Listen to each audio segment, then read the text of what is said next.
So, I love to tell blokes about Simon Black.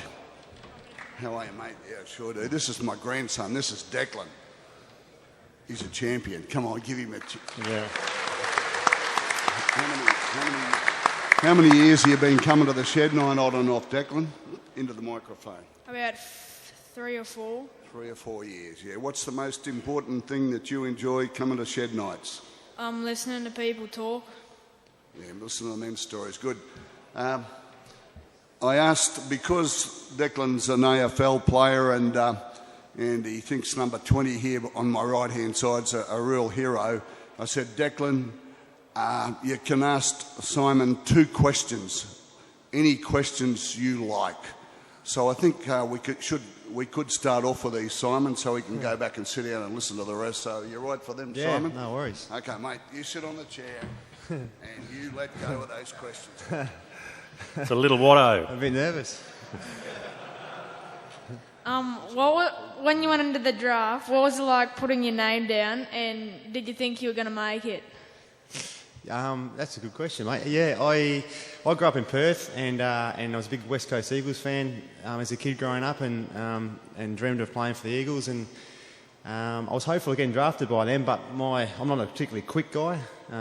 Lack a bit of leg speed, and they were after quick guys, and they said, look, it's probably unlikely that we'll pick you in the draft unless you're really late in the draft. And so I thought that wasn't going to happen, and yeah, sure enough, Brisbane obviously drafted me, but I was a bit overawed about moving into state. Initially, I was probably a bit of a mummy's boy as a young kid, and so I think I burst into tears when I first found that I got drafted. But it was great. Obviously, it was a dream come true, and it's been the best thing in the world to obviously move away and develop and as an 18-year-old and mature pretty quickly in Queensland. Away from my family at the time, and I've been lucky my parents have spent a fair bit of time in Queensland over the years as well. And someone told me that your favourite pastime thing to do was surfing. Yeah, it is. Yeah, I love my surfing. I probably don't do as much as I'd like to, but I grew up going down to Margaret River a fair bit in WA there, and I just love the freedom and the escape and the thrill you get from riding waves. It's probably probably prefer it than footy a lot of the time. Yeah. Where's your favourite spot in Queensland? Favourite spot in Queensland? If I get a good wave if I get a wave at Snapper Rocks, I think that's probably one of the best waves you'll ever get. But I tend not to surf that too much because obviously the crowds and it's very hard to get a wave there. But I'm happy I went to Byron Bay last week and I surfed Broken Head, and that's a nice fun wave too. So I don't have a favourite spot, but as long as I can get a wave somewhere. Ask Kim whether he wants to put his name in that draft. Yeah, Declan, you want to put your name in the draft one day, mate? Yeah, I hope to do that. Yeah. How's your footy going? You enjoying it? Yeah, good. I was just selected again in the Lions Academy, so hopefully good on you. I can make it. Yeah, good on you. Good on you, Declan.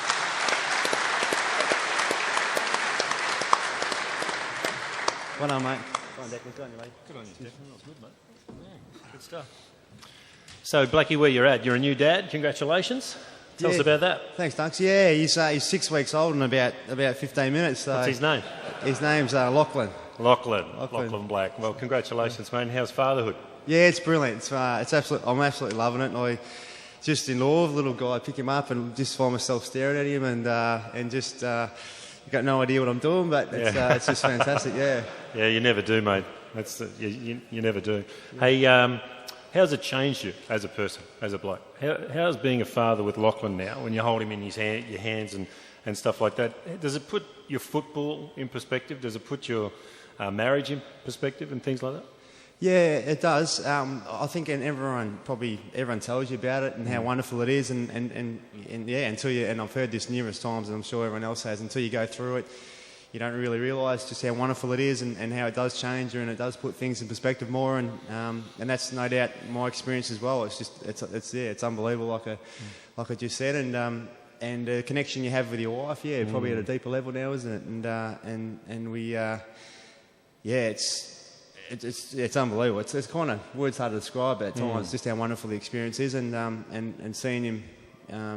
He's only 6 weeks old, but he's sort of changed a little bit in that 6 weeks, and you love every little bit of it, and it's really cool. And my parents as well. It's like it's been able to see them experience their first grandchild, and my brother's just come over from Perth for the weekend and introduced him to his little uncle and that. So that's really cool.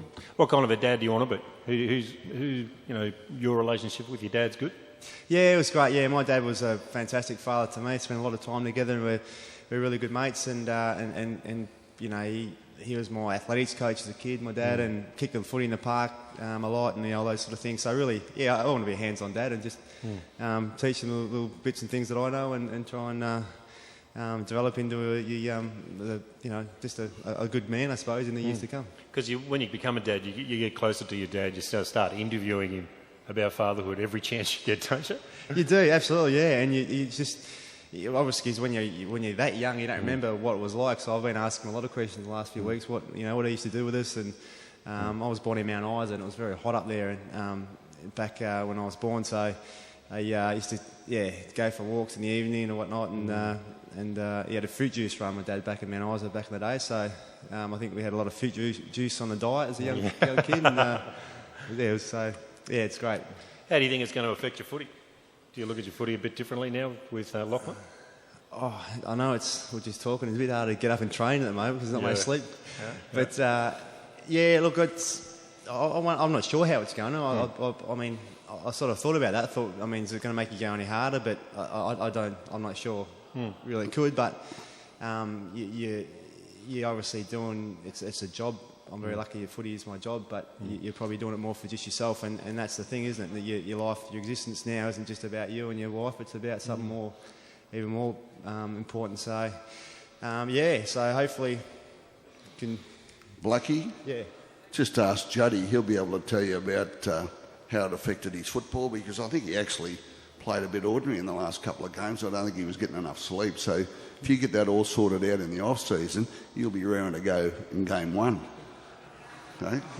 You're right. Perfect timing it was, actually, mate. He was born about 2 weeks into the season, so hopefully he gets in a good sleeping pattern in the next couple of months. Did you plan that with your missus? No, she... Was it a pre-season thing last year? And then you had the 9-month season, and then you have the bubba straight after. Was that planned? Or? Nah, she took advantage of me between Christmas and New Year's last year. I had no choice in the matter, mate. So she'd had enough. Waiting until you were drunk. She waited a while for us to get married, and she wasn't going to wait any longer. That's right.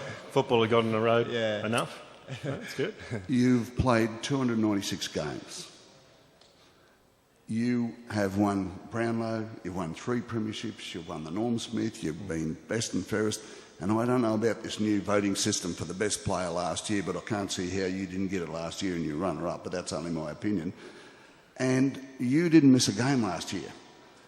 And your possession gets, 26.5 or something like that. So you saw the ball, you're in the hot part of the game, you never missed a game. And we've been reading in the paper about you, whether they're going to give you a 1 or 2 year deal. What is going on? We don't want you to go to the Suns, we don't want you to go to, like, your little mate Lukey Power. We want you to be a life player in the Brisbane Lions. Is this true? It is true. Okay. How many more you got in you, Wendy? And how many more games you got in you? A couple more seasons. What's the record? I'm asking a lot of questions. You talk and say what you like about your footy. I sign up with the club throughout the week, so that's done and dusted. And I'm 32, and the board have got a policy of guys over 30 not offering them 2 year deals, and you can understand why as well, because the game can catch up with you pretty quick as you get a bit older, and that's their worry. So that's understandable. So I'll sign for 1 year, and there's some things that if I, perform well or whatever, that there's a second year can kick in. But what's your heart want to do? How many more seasons do you want to play for? You're going to be the greatest game player. God willing, your body stands up. Next season, you're going to pass the record, aren't you? Oh, I think I'd have to play every game. But mate, we won 4 games out of 22 this year, so it was a really tough year. But at the same time, I've really enjoyed our working with our younger guys, and we are a really young side. And I play in the midfield, and I'm like 10 years older than the next oldest guy, so it's pretty funny. But I'm enjoying working with the younger guys and seeing them develop and come on. And it's not Jonathan Brown or myself who are going to drag us back up the ladder again. It's these young guys, and it's to me, it's really, I'm really enjoying being able to try and have an influence and teach them and have an impact on their development. So that's what I'm really enjoying now. And it has been frustrating in 4 out of 22 games, but I think there is a fair bit of upside with us. We had a lot of injuries this year and things, and we're not the most talented side in the AFL, but I think this year probably wasn't a fair indication as to what we can be. So, yeah. How do you deal with the disappointment? Because there's a lot of guys out here, and you have a disappointing year with the business, or you have a disappointing situation with your relationship with your wife or your kids and stuff like that. So, how do you deal with your frustration? Because you've won 3 back-to-back, runner-up in your 4th. You've won all those medals that what I was talking about and things like that. How do you deal with your disappointment of winning 4 out of 22? Because the team's gone from here, which you were part of, to here, where we're struggling. How do you deal with that frustration? So we can take something away from that and sort of look at it with our businesses or relationships when we get disappointed. Yeah. What do you do? Well, I suppose for me, you, from the outset, I kind of knew we were probably going to have a tough year because that's where we're at the moment. But we might lose, but you can still drag something from it. And they say that when you lose, you learn more than when you win all the time. And I think it's very true. Personally that you have a good performance and you know you've had a crack. If I can walk off the field and know I've had a fair deck and dig and my opponent might have beaten me, for instance, and we've lost, but at least I'll be proud of the fact that I've had a good crack and I've done my best. And at the end of the day, I think even if you've failed, if you've done your best, you've got to be happy. Yeah. But what do you do with the frustration? You're walking off the MCG. It's a place that you guys have won so much. It's the home of AFL and the hallowed grounds and stuff like that. You've been beaten by your opponent. You've copped a big loss as a team. Like, what are you thinking? What are you going through in your head to sort of put it back together again to get back on the horse?